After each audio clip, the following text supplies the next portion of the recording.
What is the most common cause of workplace stress?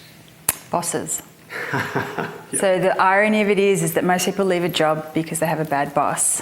So you can fundamentally put all these beautiful programs in place, but unless we're actually developing and cultivating leaders, then you can't get cut through. How can an organisation improve workplace wellbeing?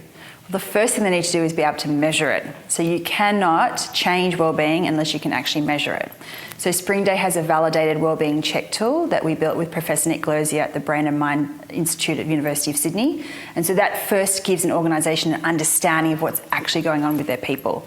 Historically, people have gone, right, I think we need to do an activity challenges, or we need to do something in mental health. But unless we can actually understand what's going on with the people in real time, we can't actually demonstrate and make change. In your view, is the use of technology in the workplace helping or hindering employees?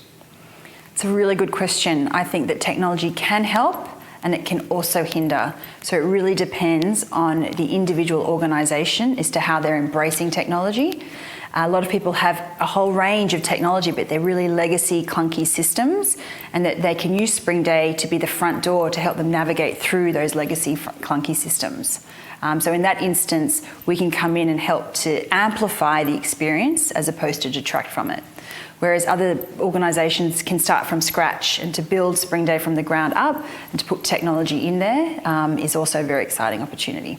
And part of the value of the Springday platform is it gets quite a lot of engagement from the employees of companies that are using it, and it brings value in other areas. Can you tell me a little bit about that? Yeah, so it was quite interesting that we did a research piece with the University of New South Wales that looked at gamified activity challenges in the workplace. And so yes, fundamentally participating in employee wellbeing and activity challenges actually does drive high levels of understanding of health and wellbeing. But what we're then seeing is the unintended consequences, and that was cross-departmental communication. We're able to have those water cooler moments, and that people are actually thinking, wow, my company cares about me and is giving me something other than work to do. And that's where we see the blend between the employee experience and actually building into your wellbeing and the engagement levels. So where do you think the future of work is heading? I think the future of work is incredibly exciting. I think if we look at the gig economy, we look at more people working from home, we look at the fact that technology enables Springday to have a company that has employees in 5 countries, and yet we're working seamlessly as an organisation. That's really exciting. But fundamentally, all my employees need to be part of a company, part of a team, and part of a culture. And so I still think you can use technology to help do that. So it breaks down barriers and creates connections, and enables people to feel part of something without physically being there. And that's really happened only in the last few years. It's really shifted a lot. There's been people that have wanted to see remote first work happen for a long time, right? And that creates a whole swathe of problems and challenges that organisations need to solve. So how does a tool like Springday help them to navigate that? So it's quite interesting that some of our major clients have gigantic disparate workforces. So how can they have a consistent employee experience across 17 sites across different countries?